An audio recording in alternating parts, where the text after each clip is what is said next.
2022년 상반기 주목해야 할 종목 최 대표님 네네. 소개 좀 해주십시오. 네, 네.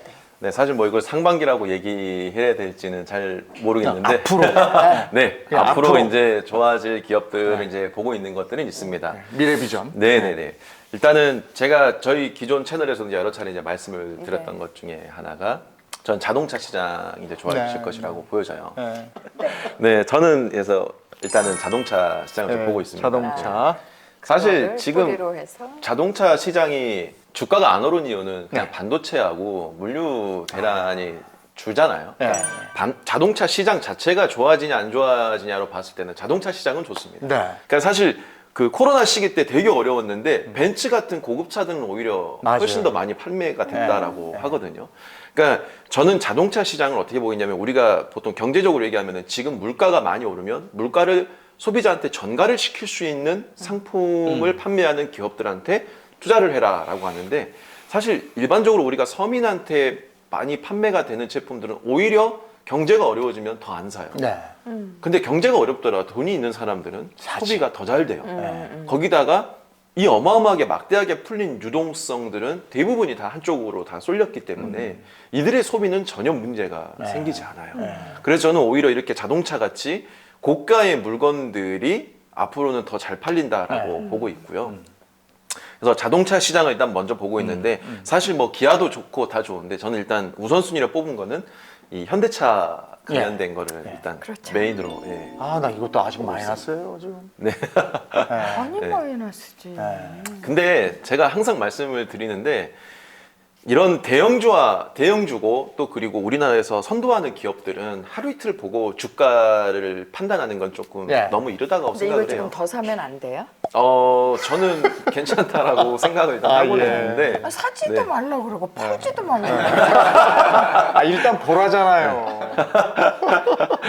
저는 개인적으로는 사도 괜찮은 아. 거다라고 얘기하고 네. 제가 작년 한 3분기 정도부터 현대차를 계속 얘기했거든요. 네. 그때 기준으로는 조금 잘 올라와 있는 상태이긴 합니다. 저는 자동차 시장만큼은 그동안 억눌린 수요가 분명히 터질 것이다라고 보고 있어요. 네.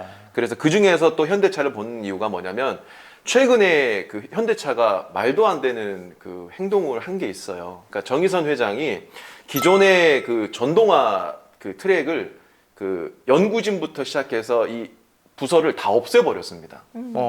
기존에 이제 내연기관 자동차와 관련돼 있던 이제 것들을 전기차로 간다 이거. 전부 다 전기차로 예, 가겠다라고 예, 하고 예. 전부 다 통폐합시켜버리고 예. 싹 없애버렸어요. 그러니까 앞으로는 완벽히 전기차로 가겠다라고 네. 거의 승부수를 던진 거고요. 그리고 되게 고무적인 게 뭐냐면 올해 판매치도 20% 정도 이상 전기차를 더 늘리겠다라고 얘기했고요. 그리고 만약에 현대차가 과거 2010년대 초반처럼 메인 시장이 중국이었다라고 한다면 저는 결코 좋게 보지 않았을 예. 것 같아요. 근데 지금 이제 중국에서는 거의 퇴출되다시피 되어 있는데 다행스럽게도 현대차가 그 사이에 발빠르게 이제 다른 이제 이 시장들을 네. 많이 선점을 했어요. 아시아 이제 여기 중동 쪽이랑 동남아시아 쪽. 네.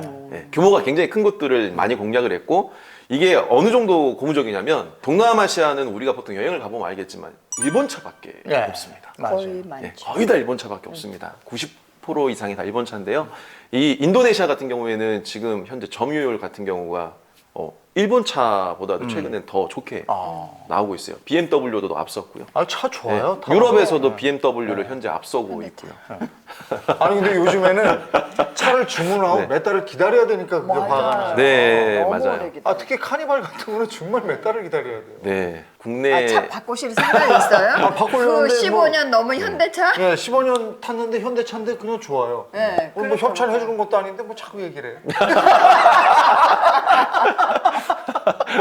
그래서 저는 이 현대차 관련된 것들이 이제 새로운 시장들이 개척이 됐고 예. 특히나 또 최근에 LG 화학이랑 또 손잡고 인도에 또 배터리 공장도 예. 짓고 그래서 굉장히 규모가 큰 동남아시아 시장을 또 들어갔고 이게 성공적으로 자리를 잡고 또 이 매출도 굉장히 잘 오르고 있기 때문에 저는 미래에 대한 전망이 굉장히 좋다고 봐요. 네. 거기다가 발빠르게 다른 이 자동차 회사들보다도 전동화 이 전기 자동차로서 빠르게 정말 사활을 걸고 이렇게 바꾸는 거는 현대차가 처음이거든요. 네. 그러니까 전기차 출발은 제일 늦었는데 그쪽으로 완벽한 턴을 한 거는 현대자동차가 지금 가장 빠릅니다. 전 세계에서 어떤 자동차 회사들도 기존의 내연기관 부서를 다 없애고 전동화로 빠르게 이렇게 간 기업이 없거든요. 그러니까 이건 그만큼 사활을 걸었기 때문에 네. 저는 굉장히 미래에 대한 전망이 좋다라고 예. 보고 있어요. 네. 자, 그 다음이 여기 현대. 현대 시리즈인데. 네, 저는 이제 현대 모비스. 아니, 우리나라 자동차야 뭐 현대 기아밖에 더 있어. 현대 모비스는 부품이죠. 네, 부품입니다. 네, 이거는 제가 여러 가지 좀 측면으로 보고 있는데 일단은 그냥 간단하게 우리가 표현하면 현대 모비스가 앞으로 이제 자동차 시장이 많이 바뀌잖아요. 네. 전동화로 바뀌고 자율주행으로 바뀌고 그리고 이제 로봇 쪽으로 바뀌는데 현대 모비스가 세 가지를 다 관련이 되어 있습니다. 네. 대신에 저는 또 한 가지 보는 게 뭐냐면 현대자동차가 지금 내연기관에서 전기차로 완벽한 턴을 했잖아요. 그럼 사실 부품 회사들도 굉장히 큰 변화가 생길 거예요. 왜냐하면 기존의 내연기관 자동차 부품을 공급하던 업체들이 전부 다 전기차로 바뀌어야 되는데 그렇죠. 이게 현실적으로 쉽지가 않아요.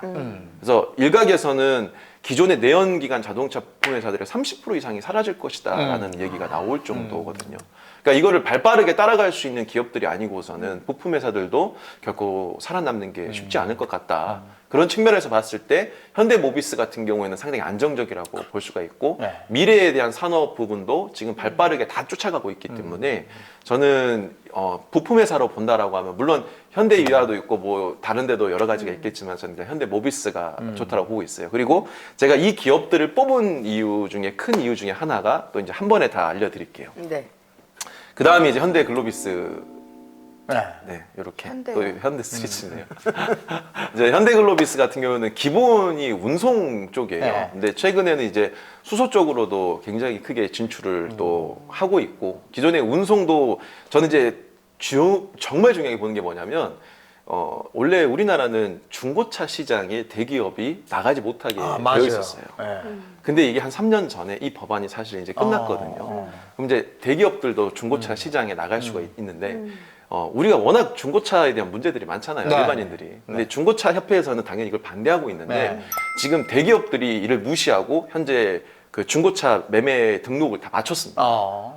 그러면 현대 글로비스 같은 경우에는 사실 만약에 중고차와 관련된 지금 인증까지 다 끝내놨어요. 등록까지 다 끝내놓은 상태예요.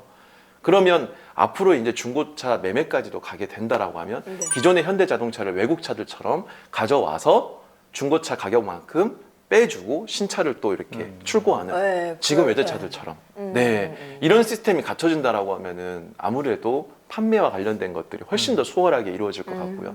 물론 이제 중간에 반대는 있겠지만 제가 볼 있겠죠. 때는 이거는 어쩔 수 없는 수순으로 갈 것 같아요. 왜냐하면 대기업들도 살아남으려면 이쪽으로 밀 수밖에 없어요. 그러면 글로비스 같은 경우에는 정말 좋은 게 뭐냐면 이 중고차 시장도 가져가면서 네. 중간에 운송까지도 같이 한다라고 한다면 현대에서 발생하는 중고차와 신차에 대한 운송을 다 전부 다 맡아서 한 할 회사에서 수 맡아서 할 수 있고. 있는 네. 그러니까 어떻게 본다면 통합적인 물류센터를 만들 수가 있는 회사가 된다라고 보고 있어요. 그래서 저는 앞으로 좀 길게 본다라고 했을 때 좋은 기업들이 어디냐라고 봤을 때는 자동차 시장 물론 이제 여기만 있는 건 아닌데 네.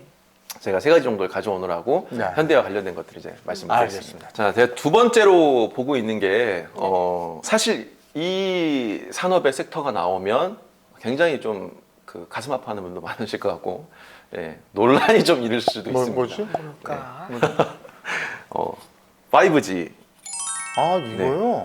시장입니다. 약간 좀 새삼스럽기도 한데요? 네네네, 네. 맞습니다. 네, 5G인데 사실 5G 하면은 우리나라에서 작년에 투자했다가 네. 잘못 이렇게 크게 이렇게 네. 밑에 이렇게 잠기신 네. 분들이 네. 많아요. 네. 그래서 5G를 얘기하면은 개인 투자자분들이 워낙 손실을 많이 봤던 네. 이 섹터거든요. 네. 네. 근데 그 이유가 있어요. 5G라는 거는 사실 저는 너무 강력하게 추천을 하고 싶거든요. 대신에 주식에 반드시라는 건 없다 보니까 너무 강력하게는 이제 말을 못하지만 제 마음속으로는 굉장히 강력하게 생각을 하고 있는 게 5G네요. 근데 네. 이게 어떤 업종들이 있을까? 일단 5G라는 거는 차세대 우리가 쓰고 있는 통신이잖아요. 그럼 이거 통신망이에요. 자율주행에 들어가나? 맞아요. 왜냐하면 지금 자율주행이든 메타버스든 뭐가 됐든 간에 네. 지금의 우리가 쓰고 있는 통신망으로는 네. 미래 산업을 절대 커버를 못합니다. 절대로 알 수가 없습니다. 그러니까 이 5G망이 제대로 된 5G망이 들어오기 전에는 메타버스도 없고요. 그러면 안 되죠. 자율주행도 없습니다. 여기서 착오가 네. 생기면 큰일 나는 거예요. 맞아요. 네. 그리고 이게 주파수 대형망이라는 게 있거든요. 네. 근데 예전에 우리가 통신사들이 광고를 하면 막 20배 빠른 막 이런 예, 예, 얘기를 맞아요. 했잖아요. 근데 사실 이 주파수망이 20배 빠른 게 되려면 28GHz라는 이 통신 대역을 써야 되는데 이 통신사들이 광고는 실제로 그렇게 해놓고 3.5GHz짜리를 쓰고 있었어요. 제 역할을 못 하는 거죠, 그러면. 네, 그러면 왜 이거를 주파수망이 있는데도 왜 사용을 못 하고 있느냐? 이걸 쓰려면 우리가 보통 통신은 기지국이라는 게 네. 필요하잖아요. 근데 이 기지국이라는 게 기존의 LTE 같은 경우에는 여기서 저기 끝까지 설치하면 중간에 장애물이 있더라도 회절성이라는 게 좋아서 이렇게 돌아가면서 이렇게 통신이 네. 다 됐거든요. 네. 근데 5G는 그게 어렵습니다. 직진성만 강하고요. 회절성이 굉장히 약합니다. 그래서 5G에 대한 이 기지국으로 전국을 커버를 하려면 천문학적인 비용으로 기지국을 세워야 됩니다. 그러니까 통신사 입장에서는 실제 광고는 그렇게 했지만 28GHz의 그 통신망을 사용하기에는 현실적으로 너무 어려웠어요. 그리고 그걸 추진하려고 하더라도 코로나가 터지면서 이 시장 자체가 아, 그래서 흐지부지 예. 막 이렇게 됐구나. 그래서 이 기대치로 실제로 2018년, 19년 엄청나게 올랐다가 완전 그냥 우후죽순으로 떨어졌던 게 이 5G 시장입니다. 이제 이게 예. 온다. 이제 그래서 휴대폰도 5G가 제대로 된 휴대폰을 보려면 그 28GHz의 통신망을 쓸 수 있는 안테나가 심어져 있는지를 봐야 돼요. 근데 이게 이제 앞으로는 될 수밖에 없다라는 네. 거죠. 그럼 해당 기업은 뭐가 있습니까? 일단 제가 동시에 한번 다 붙여보겠습니다. 네. 워낙 많습니다. 워낙 많은데 제가 한번 그냥 이건 생각해는 참외야, 뭐요, 뭐죠 이것은. 이거 레몬 같습니다. 이거 잘 모르겠는 기업들인데. 달달한 기업, 달달한 열매들이 아니고 네, 쉬워요. 네, 신기해요. 쉬워. 진짜 네. 진짜 처음 들어보네요. 예, 그러니까 일반적으로 많이 알려지지 않는 네. 기업인데 네. 근데 제가 이 기업들은 가져온 이유가 물론 5G 통신망에서는 이렇다 할 여기가 이 사업이 메인입니다 이렇게 할 만한 기업들이 아직 많이 없어요. 신산업이기 때문에. 그래서 이 기업들이 제가 주로 가져온 이유가 뭐냐면 스몰셀이라고 하는 기지국, 소형 기지국 때문에. 그럼 우리나라에서 지금 스몰셀과 관련된 장비들을 좀 본격적으로 만들기 시작했고 이미 완성을 했고 그것들이 이제 수출을 하고 있는 기업들이 어딘가라고 봤을 때 이런 기업들이 있다라고 그래요. 볼 수가 있는 거죠. 근데 이게 보통 규모가 아닌 게 지금 전국에 스몰셀 통신망을 사용하려면 새로 다 깔아야 되거든요. 새로 그냥 다 깔아야 됩니다. 그게 우리나라가 끝이 아니고 전 세계로 가야 되는데 우리나라가 현재 그 전 세계 통신망 중에 가장 통신사들 중에 가장 규모가 큰 것들을 우리나라가 지금 전부 다 그래요. 계약을 해 있다라고 봤을 때는 글로벌적으로도 정말 큰 수출이 이루어질 수가 있는 거죠. 요 셋 중에 제일 큰 데는 어디예요? 머리 쓰기 싫다 이거지. 하나 콕 찍어달라고. 사실 국내에서 5G망의 대표적인 기업이 어디냐라고 물어본다면 보통 얘기하는 게 다 RFHIC하고 그래요? KMW라는 곳을 보통 얘기를 많이 해요. 네. 근데 저는 이제 이노와이어리스하고 선인 시스템이라는 것도 규모가 작진 않거든요. 그래서 사실 여기 맨 위에 붙여놓은 이유가 얘가 이제 보통 알려진 게 대장주라고 알려져 있기 때문이고 나머지 이제 기업들도 스몰셀과 관련돼서 최근에 굉장히 그 발빠르게 장비들을 만든 기업들이에요. 그러니까 어떻게 본다면 기존의 대장주들이 바뀔 수도 있는. 네. 물론 이제 5G 통신망이라는 게 기지국 하나만 있는 건 아니거든요. 굉장히 많아요. 근데 저는 지금 5G에서 핵심은 이 스몰셀이 없으면 나머지도 불가능하다라고 보고 있기 때문에 스몰셀과 관련된 기업들이 향후에 좀 크게 부각이 되지 않을까. 그리고 제가 마지막으로 이제 하나 준비한 게 있어요. 저도 처음에 와서 조금 아까 되게 당황해서 웃었는데 네. 저는 마지막이 현금입니다. 현금을 현금? 저는 종목이라고 생각을 하거든요. 현금을 보유해라 이건가요? 네, 근데 저희 제작진분께서 진짜 현금을 해주셔서 제가 아까 너무 웃겨서 웃었는데, 네네. 현금이라고 현금을 글씨를 보유해라. 안 쓰고. 현금도 사실 저는 굉장히 중요한 종목이라고 생각을 해요. 많은 개인 투자자분들이 투자를 하다가 실패하는 이유가 뭐냐면 그냥 모든 자금을 다 들어가는 주식에 거예요. 넣어버리는 맞아요, 거거든요. 맞아요. 근데 저는 투자를 할 때 포트폴리오를 반드시 지켜야 된다라고 얘기를 해요. 특히나 지금처럼 올해처럼 좀 어려운 시장이고 하락해야 될 위기가 좀 만연한 시장에서는 반드시 포트폴리오의 구성을 주식뿐만 아니라 저 같은 경우는 개인적으로 인버스 같은 것도 네. 많이 얘기를 하거든요. 네. 제가 작년 말부터 인버스를 얘기했는데 지금 한 20% 정도 올랐어요. 어. 그러니까 이런 인버스나 혹은 현금, 그것도 어려우면 현금을 최대한 보유하라고 합니다. 왜냐하면 아무리 우리가 주식이 좋은 종목이라 하더라도 예상치 못하게 그게 빠지는 경우가 있어요. 근데 우리 일반인들이 투자를 할 때 현금을 보유하지 못하는 이유가 뭐냐면 100만 원 사야 될 걸 30만 원만 샀다가 얘가 만약에 많이 오르면 어떡하지? 그럼 배 아파. 그죠. 배 아프잖아요. 네. 근데 사람들은 항상 폭락할 걸 염두에 두는 게 아니라 올라갈. 희망을 보고 투자를 네. 하다 보니까 올라갈 것만 염두를 해요. 그러다 그러니까 100만 보니까 원을 빡빡하게 다 사버리는 거예요. 네, 그래서 사실 30만 원만 사고 70만 원 현금 보유하면은 폭락이 오더라도 마음이 너무 편하고요. 오르더라도 이미 사놓은 게 있기 때문에 네. 조금 아쉬울 뿐이지 나는 좋은 거거든요. 아쉬움을 네. 못 참는 거예요. 근데 대부분은 30만 원 사놓고 100만 원 만약에 오르면은 아 내가 100만 원 샀으면 몇 프로인데 이런 생각 때문에 네. 더 사고 더 사고 더 사게 되다 보니까 현금 없이 주식만 다 가지고 있습니다. 그러면 만약에 시장이 하락하는 장이 오면은 아무것도 못 하고 그때 판단해서 할 수 있는 게 손절이냐 아니냐밖에 생각을 네, 못 합니다. 맞아요. 그러니까 선택지가 너무 이제 좁아지는 거죠. 저는 그럴 때 항상 뭐라고 하냐면 정말 과감하게 2020년처럼 주식을 다 사도 될 만한 시기는 거의 없거든요, 주식시장에서. 그래서 항상 저는 20%에서 30% 내지는 현금을 반드시 보유하라고 아, 합니다. 내가 투자해야 될 그 네네. 주식 그 네, 비중에서 네. 20-30%. 네. 그래야 시장이 폭락하더라도 우리가 저가 매수라는 걸 할 수 있고 네. 분할 매수라는 걸 할 수가 있는데 제 주변에 어떤 사람은 네. 50%씩 가지고 있으라고 그러더라고요. 그러니까 사람마다 성향이 다르니까 어쨌든 현금을 보유해야 네. 한다. 그래서 주식 트리에 현금을 달아주셨습니다. 만약에 지금 두 분 나오셨으니까 네. 내가 1,000만 원이 지금 있어. 응? 1,000만 원 지금 가지고 있어. 지금 장인데 내가 1,000만 원은 투자를 하든 뭘 하든 할 수 있어요. 네. 그러면 어떻게 하시겠습니까? 오늘 마무리하면서 그 얘기나 좀 들었으면 좋겠어요.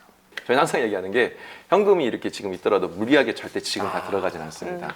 그건 항상 최후의 보류로 가지고 있기도 하고 대신에 시장이 어느 정도 바닥을 찍고 아까 이제 우리 이 대표가 말했던 것처럼 상승이 이제 다시 만들어진다라고 하면 그런 추세를 보고 안전하게 분할 매수를 들어가지 지금 이걸 가지고 내가 막 당장 뭘 해야 되냐 안 해야 되냐라는 압박에 시달릴 것 같지는 분할 않아요. 매수. 네. 같은 생각이세요? 네, 일단은 저도 그 1,000만 원을 소중히 좀 생각을 좀 해보자. 당장에. 지금은 아니라는 거네. 네, 그게 사이버머니 개념으로 가면 안 되거든요. 그렇죠. 일단 탕수육 한 그릇 사드시고 이렇게 내 핸드폰 어딨어?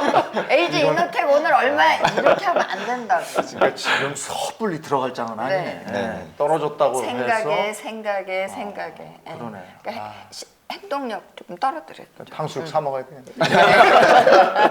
예, 오늘 네. 부자 TV의 이수빈 대표 그리고 최현욱 대표 두 분과 얘기 나눴습니다. 근데 이 행복 이거 네. 주식 트리도 너무 재밌었어요. 예, 예. 감사합니다. 고맙습니다. 네. 감사합니다.